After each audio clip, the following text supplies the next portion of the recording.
Mysteries YouTube ചാനലിലേക്ക് ഏവർക്കും സ്വാഗതം. ഇസ്രായേലിൻ്റെ ചരിത്രമായിരുന്നു കഴിഞ്ഞ ദിവസം നമ്മൾ ചിന്തിച്ചുകൊണ്ടിരുന്നത്. 18-ാം നൂറ്റാണ്ട് വരെയുള്ള കാര്യങ്ങൾ നമ്മൾ പറഞ്ഞിരുന്നു. 19-ാം നൂറ്റാണ്ടിൽ നെപ്പോളിയൻ അതിൽ തുടർന്നുള്ളതാണ്. അത് നിങ്ങൾ പഴയത് നിങ്ങൾ വാച്ച് ചെയ്യണം. അതിൻ്റെ തുടർന്നുള്ള കാര്യമാണ് പറയുന്നത്. അല്ല അറ്റൻഡ് ചെയ്തിട്ടില്ലെങ്കിൽ അത് വാച്ച് ചെയ്യുക. 19-ാം നൂറ്റാണ്ടിൽ നെപ്പോളിയൻ ലോസ് വന്നതിന് ശേഷം യഹൂദന്മാരെല്ലാം യൂറോപ്പിൽ നിന്ന് അവരെല്ലാം മാറി അവർ റഷ്യ ഒഴിച്ച് ബാക്കിയുള്ള സ്ഥലത്ത് നിന്നെല്ലാം അവർ കുടിയേറി പ്രധാനമായിട്ട് യുണൈറ്റഡ് സ്റ്റേറ്റ്സിലോട്ടാണ് പോയതെന്ന് നമുക്കറിയാം. അങ്ങ് ആ സമയത്ത് 1884 സയോണിസ്റ്റ് മൂവ്മെൻറ്റ് സ്റ്റാർട്ട് ചെയ്തു. അവിടെ കറ്റോവിസ്റ്റ് കൺവെൻഷനിൽ ജ്യൂസിന് ഒരു സ്റ്റേറ്റ് വേണമെന്നുള്ള ആശയം ഉടലെടുത്തു. നോക്കണം, അതെങ്ങനെ വന്നുകൊണ്ടിരിക്കുകയാണ്. സ്റ്റേറ്റ് വേണമെന്നുള്ള ആശയം ഉടലെടുത്തു. 1-ാം ലോകമഹായുദ്ധം വന്നു. 1-ാം ലോകമഹായുദ്ധത്തിൽ യുണൈറ്റഡ് കിങ്ഡം പാലസ്തീൻ ഓട്ടോമൻ എംപയറിൽ നിന്ന് പിടിച്ചെടുത്തു. 1-ാം ലോകമഹായുദ്ധത്തിൽ നടന്ന ഒരു പ്രധാന സംഭവമാണ്. പിടിച്ചെടുത്തു. അവിടെ ബാൽഫർ ഡിക്ലറേഷൻ എന്ന് 1917 അവർക്കൊരു നാഷണൽ ഹോം വേണമെന്നുള്ള റിക്വസ്റ്റ്, അതിനൊരു വാഗ്ദാനം ലഭിച്ചു. 1920 ഹെർബർട്ട് സാമുവലിനെ ഹൈ കമ്മീഷണർ ഓഫ് പാലസ്തീനായി നിയമിച്ചപ്പോൾ പാലസ്തീനിലേക്ക് ജ്യൂസ് വീണ്ടും തിരിച്ചു വരാനായിട്ട് തുടങ്ങി. 1920 ആയപ്പോഴത്തേക്ക് ഏകദേശം ഒരു ഐഡിയ ആയി പാലസ്തീനിലെ വീണ്ടും ജ്യൂസ് ആകും എന്നുള്ളത്. 1920 ആരബ് റൈറ്റ്സ് ഉണ്ടായിരുന്നു. 1921 ജാഫറൈറ്റ്സ് ഉണ്ടായി. 1929 വീണ്ടും ആരബ് അറ്റാക്ക് ചെയ്തു. 1936 തൊട്ട് 1939 വരെ 2-ാം ലോകമഹായുദ്ധം സ്റ്റാർട്ട് ചെയ്യുന്നവരെ അറബിൻ്റെ എപ്പോഴും ഈ യഹൂദന്മാരെ ആക്രമിച്ചുകൊണ്ടേയിരിക്കുകയായിരുന്നു. നമുക്കറിയാം 1933 ഹിറ്റ്ലർ നാസി പാർട്ടി ജർമ്മനിയിൽ 6 മില്യൺ ജ്യൂസിനെ കൊന്നതായിട്ട് നമുക്കറിയാം. വേൾഡ് വാറിൻ്റെ സമയത്തായിരുന്നു.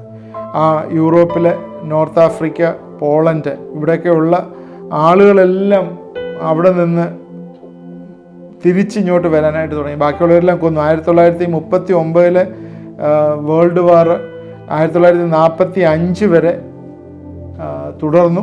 ഈ 1945 6 മില്യൺ ജ്യൂസിനെ കൊന്നത്. യൂറോപ്പിൽ നിന്ന് ബാക്കിയുള്ളവരെ എല്ലാം പാലസ്തീനെ, യുണൈറ്റഡ് സ്റ്റേറ്റ്സ്, സോവിയറ്റ് യൂണിയൻ ഇങ്ങനത്തേക്ക് പലായനം ചെയ്തു. 1947 നവംബർ 29 UN ജനറൽ അസംബ്ലിയിൽ അവർ റെക്കമെൻഡ് ചെയ്തു പാലസ്തീനെ പാർട്ടീഷൻ ചെയ്ത് Arab state, Jewish state, city of Jerusalem ഇങ്ങനെ ചെയ്യണം എന്ന് പറഞ്ഞ് അറബ് ലീഡേഴ്സ് ഒന്നും അത് അക്സെപ്റ്റ് ചെയ്തില്ല. 1948 അറബ് ഇസ്രായേൽ വാർ ഉണ്ടാകുന്നു.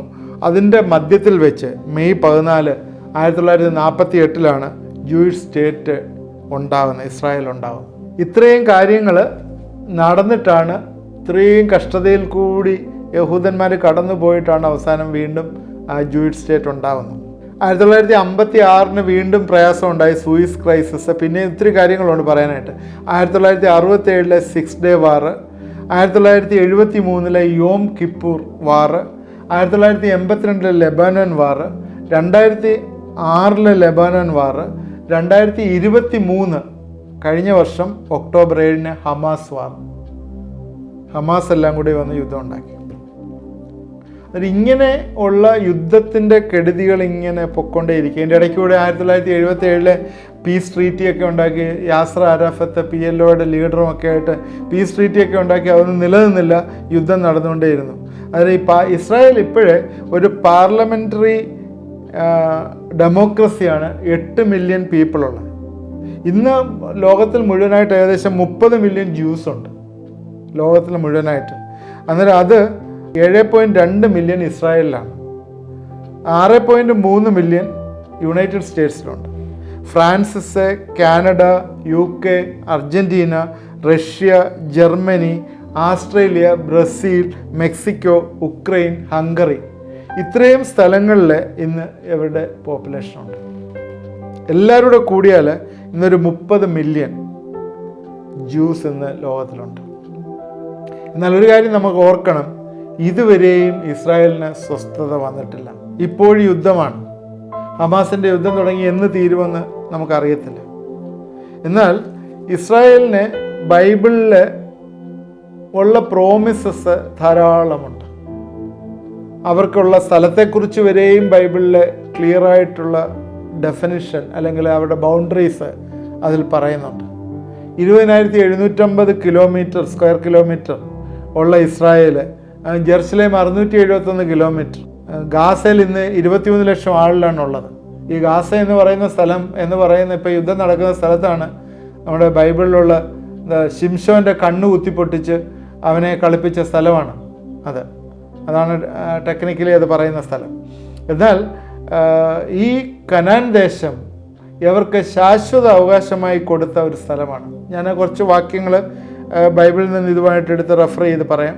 ബൈബിളിൽ ഇസ്രായേലിനോട് കൊടുത്തിരിക്കുന്ന വാഗ്ദത്തങ്ങളെക്കുറിച്ചും ചുരുക്കമായിട്ട് പറയണമല്ലോ. അബ്രഹാമിൽ നിന്നാണ് ഈ ജാതി അല്ലെങ്കിൽ ഈ നേഷൻ ഉളവായത്. ജനസിസ് ഉൽപ്പത്തി പുസ്തകം 17:8 ഇങ്ങനെയാണ് പറഞ്ഞിരിക്കുന്നത്: ഞാൻ നിനക്ക്, നിന്റെ ശേഷം, നിന്റെ സന്തതിക്കും നീ പ്രവാസം ചെയ്യുന്ന ദേശമായ കനാൻ ദേശമൊക്കെയും ശാശ്വത അവകാശമായി തരും. ഞാൻ അവർക്ക് ദൈവമായിരിക്കും. എവർലാസ്റ്റിംഗ് പൊസഷൻ എന്നാണ് പറഞ്ഞിരിക്കുന്നത്. എവർലാസ്റ്റിംഗ് എന്ന് പറഞ്ഞാൽ അത് കുറച്ച് നാളത്തേക്കൊന്നുള്ളതല്ല, അത് എന്നേക്കുമായിട്ടുണ്ടാവും എന്നുള്ളതാണ്. എന്നേക്കുമായിട്ടുണ്ടാവും എന്ന് പറഞ്ഞാൽ ഈ യെരുശലേമിൽ ആയിരിക്കും. അതുകൊണ്ടാണ് ഈ യെരുശലേമിൽ പുതിയ യെരുശലേം എന്നൊക്കെ പറയുന്ന 1000 ആണ്ട് വാഴ്ച, സഹസ്രാബ്ദ വാഴ്ച, മില്ലേനിയം ദൈവം രാജാവായിരിക്കുന്ന യേശു ഭരിക്കുന്ന സ്ഥലം ഇതായിരിക്കും. അബ്രഹാമിൻ്റെ ജീവിതത്തിൽ ഈ ഒരു പ്രോമിസ് വന്നുകൊണ്ടാണ് അബ്രഹാമിൻ്റെ ജീവിതത്തിൽ അബ്രഹാം കൂടാരങ്ങളിൽ പാർക്കുന്ന ഒരു മനുഷ്യനായിരുന്നു. ആ സമയത്ത് അവിടെ ഇഷ്ടികയൊക്കെ ഉണ്ടായിരുന്നു, വീടൊക്കെ കെട്ടി പാർക്കാമായിരുന്നു. അത് ചെയ്തില്ല. അബ്രഹാമിന് കുഞ്ഞുങ്ങളില്ലായിരുന്നു ആദ്യം. എന്നിട്ടും അബ്രഹാം ജനസിസ് ഈ ഉൽപ്പത്തി പുസ്തകം 12 തൊട്ട് 17 വരെയുള്ള അധ്യായങ്ങൾ നമ്മൾ വായിക്കുമ്പോഴറിയാം അബ്രഹാമിനോട് ദൈവം ഉടമ്പടി ചെയ്യുന്നുണ്ട്. ഉൽപ്പത്തി പുസ്തകം 15:18 വാക്യങ്ങളിൽ അബ്രഹാമിനോട് ദൈവം ചെയ്ത ഒരു നിയമം, യഹോവ അബ്രഹാമിനോട് നിയമം ചെയ്തു: നിന്റെ സന്തതിക്ക് ഞാൻ മിസ്രൈം നദി തുടങ്ങി ഫ്രാത്ത് നദിയായ മഹാനദി വരെ ഈ ദേശത്തെ. അതിൽ അന്ന് കൊടുത്തിരിക്കുന്ന ദേശമാണത്. മിസ്രൈം നദി തുടങ്ങി മഹാനദി വരെ, ഫ്രാത്ത് നദിയായ മഹാനദി വരെയുള്ള ദേശം. അവിടെയുള്ള ആൾക്കാരുടെ പേര് അവിടെ പറയുന്നുണ്ട്: കെനീസ്യർ, കത്മോന്യർ, ഹിത്യർ, പെരിസ്യർ, രഫിയർ, അമോര്യർ, കനാന്യർ, ഗിഗയ്യർ, എബൂസ്യർ എന്നിവരുടെ ദേശത്തെ നിങ്ങൾക്ക് തന്നിരിക്കുന്നു എന്ന് പറഞ്ഞാൽ ഇപ്പോൾ ഉള്ള Israel, west bank, Gaza, Jordan, southern part of Syria, Lebanon, ഇത്രയും ഏരിയ ചേർന്നിട്ടുള്ളൊരു സ്ഥലമാണത്. ദാവീദിൻ്റെ സമയത്ത്, ദാവീദ് രാജാവായിരിക്കുമ്പോൾ 10th century BC ഇസ്രായേൽ കനാന്യരെ, ഫെലിസ്തീനെയും പൂർണ്ണമായി തോൽപ്പിച്ച്, അന്നാണ് പൂർണ്ണമായി തോൽപ്പിച്ച് യെരുശലേം മുഴുവൻ അവരുടെ കൺട്രോളിലായത്. അതുവരെ അവരുടെ ശല്യം ഉണ്ടായിരുന്നു. ആവർത്തനം 7-ാം അധ്യായത്തിൻ്റെ 1-ാം വാക്യത്തിൽ അവിടെയുള്ള 7 മഹാജാതികളെക്കുറിച്ച് പറയുന്നുണ്ട്: ഹിത്യർ, ഗിർഗശ്യർ, അമോര്യർ, കനാന്യർ, പെരിസ്യർ, ഹിവ്യർ, എബൂസ്യർ, 7 മഹാജാതികൾ. അവരെ അവിടെ നിന്ന് മാറ്റിയിട്ടാണ്, മുഴുവൻ നീക്കിക്കളയുമെന്ന് ദൈവം പ്രോമിസ് ചെയ്തിട്ടുണ്ട്. അത് എത്ര വർഷം കഴിഞ്ഞിട്ടാണ് നടന്നത്. എല്ലാവരെയും മാറ്റാനായിട്ട് പറ്റിയത്. അവരെല്ലാം അവരോട് യുദ്ധം ചെയ്തു. പിന്നീടൊക്കെ യുദ്ധം ചെയ്തു. യോശുവയുടെ സമയത്തൊക്കെ ഒരുപാട് യുദ്ധം ഉണ്ടായിരുന്നു. അതെല്ലാം കഴിഞ്ഞിട്ടാണ് അവർക്ക് കൊടുത്തത്. വീണ്ടും ബൈബിളിലെ പുറപ്പാട് പുസ്തകം 23-ാം അധ്യായത്തിൻ്റെ 31 പറയുന്നുണ്ട്: ഞാൻ നിന്റെ ദേശം ചെങ്കടൽ തുടങ്ങി ഫെലിസ്ത്യയുടെ കടൽ വരെയും മരുഭൂമി തുടങ്ങി നദി വരെയും ആക്കും എന്ന് അവിടെയും ക്ലിയറായിട്ട് പറയുന്നുണ്ട്. കടൽ തൊട്ട് മരുഭൂമി വരെ. സംഖ്യാപുസ്തകത്തിലേക്ക് ചെല്ലുമ്പോൾ 34-ാം അധ്യായത്തിൽ ചെല്ലുമ്പോൾ 1 തൊട്ടുള്ള വാക്യങ്ങൾ വായിക്കുമ്പോൾ അത് കറക്റ്റ് ബൗണ്ടറീസ് അതിനകത്ത് പറയുന്നുണ്ട്. നിങ്ങൾ നോട്ട് ചെയ്യുന്നവരത് എഴുതി നോട്ട് ചെയ്താൽ 1 മുതൽ 12 വരെയുള്ള വാക്യങ്ങളിൽ ഇതിൻ്റെ ബൗണ്ടറീസ് കറക്റ്റ് പറയുന്നതായിട്ട് കാണുന്നുണ്ട്. തെക്ക് ഭാഗത്ത് സീനായ് മരുഭൂമി, ഏദോം ഉപ്പുകടൽ, west Mediterranean sea, east Jordan മുതൽ ഉപ്പുകടൽ വരെ, വടക്ക് ഹോർ പർവ്വതം. ഞാൻ ചുരുക്കമായി പറഞ്ഞാൽ അതിനകത്ത് ഇത്തിരി പോകുന്ന വഴികളുടെയൊക്കെ പേര് എഴുതിയിട്ടുണ്ട്. ചുരുക്കമായി പറഞ്ഞാണ് ഇത് പാലും തേനും ഒഴുകുന്ന ദേശം. അത് ശാശ്വത അവകാശമായി കൊടുത്തിരിക്കുന്നു എന്നുള്ളതാണ് പറഞ്ഞത്. എന്നാൽ ചില കാരണങ്ങളാൽ ദൈവത്തോട് എതിരായതിനാൽ അതിൻ്റെ ഫുൾനെസ്സിൽ അവർക്ക് അത് അനുഭവിക്കാനായിട്ട് ഇന്നും കഴിഞ്ഞിട്ടില്ല. അവരെക്കുറിച്ച് ഉള്ള പ്രവാചകം ഒരുപാടുണ്ട്, എന്നാൽ അവർക്ക് ഇന്നും അത് കഴിഞ്ഞിട്ടില്ല. കർത്താവിന് ശേഷം നടന്ന കാര്യങ്ങൾ ഞാൻ നേരത്തെ ചരിത്രമായിട്ട് പറഞ്ഞു. ഒന്ന്, യെരുശലേമിൻ്റെ നാശമായിരുന്നു. ടൈറ്റസിൻ്റെ നേതൃത്വത്തിൽ AD 70 യെരുശലേം നശിപ്പിച്ചു. യെരുശലേം ദേവാലയം നശിപ്പിച്ചു. യഹൂദർ ഒക്കെയും ലോകം ഒക്കെയും ചിതറിപ്പോയി. അതിനുശേഷം ചുരുക്കമായി പറയുമ്പോൾ ലോകമഹായുദ്ധം വന്നു. ഫസ്റ്റ് വേൾഡ് വാറിൽ അവരെ തിരികെ വരുവാനായിട്ട് വഴി ഒരുക്കപ്പെട്ടു. സെക്കൻഡ് വേൾഡ് വാറിൽ ഇസ്രായേൽ നേഷൻ ഉണ്ടായി. 1948 മെയ്. അതിനുശേഷം അറബ് രാജ്യവുമായിട്ട് എന്നും യുദ്ധമാണ്.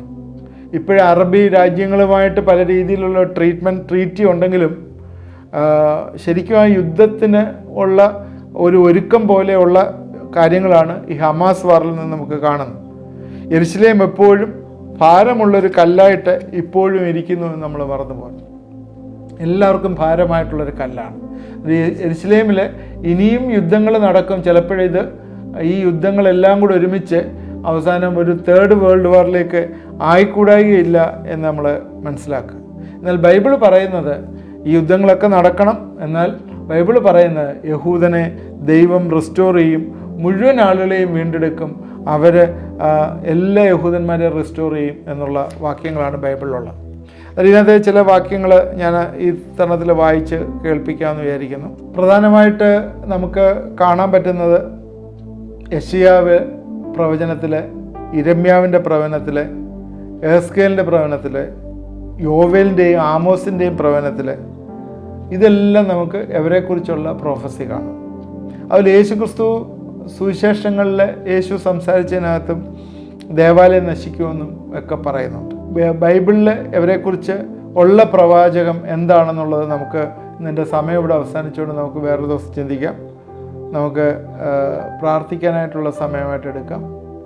നമുക്ക് ഇന്ന് ഞാൻ സംസാരിച്ചത് ഇസ്രായേൽ എങ്ങനെയാണ് ഒരു രാഷ്ട്രമായി മാറിയത്, ആ രാഷ്ട്രത്തിനുള്ള ബൈബിളിലുള്ള ചില തെളിവുകൾ പറഞ്ഞു, ശാശ്വത അവകാശമായി കൊടുത്തിരിക്കുകയാണ്. അതുകൊണ്ട് എന്നായാലും 1948 വന്നു എന്ന് മാത്രമേ ഉള്ളൂ. എന്നാൽ അതിൻ്റെ ഒരു സമയം, ദൈവത്തിൻ്റെ ഒരു സമയമുണ്ട്, ആ സമയത്താണ് അതാകുക. ഇനിയും ഇപ്പോൾ അതിനകത്തുള്ള കലാപങ്ങളൊക്കെ തീർന്നിട്ട് അതൊരു സ്വസ്ഥതയാവണം. എന്നാൽ അവരെ സംബന്ധിച്ചിടത്തോളം സ്വസ്ഥതയാവത്തില്ല. അതിങ്ങനെ വീണ്ടും ഒരു വലിയ ഭാരക്കല്ലായിട്ട് എല്ലാവർക്കും ആയിരിക്കും. കാരണം അവർ കർത്താവിനോട് ചെയ്ത അല്ലെങ്കിൽ ദൈവത്തിൻ്റെ വഴികളോട് മറുതലിച്ചതിനുള്ള ദൈവത്തിൻ്റെ ഒരു ശിക്ഷ എന്ന പോലെ ആണ് അവർക്കായിരിക്കുന്നത്. ഈ ദിവസങ്ങളിൽ അത് വീണ്ടും വർദ്ധിച്ചു വരും. ഇനി അതോട് ചേർന്ന് ഇതൊക്കെ ബൈബിൾ പ്രകാരം പറയുന്നത്, ഞാൻ വന്നു എന്നാൽ നിങ്ങൾ അറിയാത്ത ഒരുത്തൻ വരും, അവനെ നിങ്ങൾ രാജാവാക്കും എന്നുള്ള രീതിയിൽ യേശു പറഞ്ഞത് പൂർത്തീകരിക്കും. ആൻറ്റിക്രൈസ്റ്റിൻ്റെ ഭരണത്തോടു കൂടി മാത്രമേ അവർക്കൊരു പൂർണ്ണമായിട്ടുള്ളൊരു റെസ്റ്റോറേഷൻ ഇനി വരുള്ളൂ. അതിന് മുമ്പ് റെസ്റ്റോറേഷൻ ഇനി ഉണ്ടാകത്തില്ല. ഇങ്ങനെ ഈ യുദ്ധം ഒന്നല്ലെങ്കിൽ വേറൊന്നായിട്ട് ഉണ്ടായിക്കൊണ്ടേയിരിക്കും. നമുക്ക് പ്രാർത്ഥിക്കാം. ഇന്ന് രോഗികളായിരിക്കുന്നവർ എന്നോട് ചേർന്ന് പ്രാർത്ഥിക്കണം. പ്രത്യേകിച്ച് ജീവിതത്തിലെ പ്രയാസങ്ങൾ അനുഭവിക്കുന്നവർ, മാനസിക വ്യഥയിൽ കൂടി പോകുന്ന ആളുകൾ, പ്രത്യേകിച്ച് ജോലി നഷ്ടപ്പെട്ടു പോയവർ, അവരെയൊക്കെ ഓർത്ത് പ്രാർത്ഥിക്കുകയാണ്. ദൈവം നമ്മളെ പ്രാർത്ഥന എന്നോട് ചേർന്ന് പ്രാർത്ഥിക്കണം. ദൈവം നമ്മളെ അനുഗ്രഹിക്കും. ദൈവമായ കർത്താവെ, ഈ സമയത്ത് ഇത് കണ്ടുകൊണ്ടിരിക്കുന്ന എല്ലാവരെയും നിൻ്റെ കരങ്ങളിലേക്ക് സമർപ്പിച്ച് പ്രാർത്ഥിക്കണം. കർത്താവെ, ഇസ്രായേലിൻ്റെ ചരിത്രവുമായിട്ട് ഞങ്ങൾ ചിന്തിക്കുമ്പോഴേ കർത്താവെ, നിന്നെ അറിയാതെ മറുതലിച്ചു പോയതിൻ്റെ പ്രത്യാഘാതങ്ങൾ എത്ര വലുതാവുന്നുവെന്ന് അറിയുന്നു.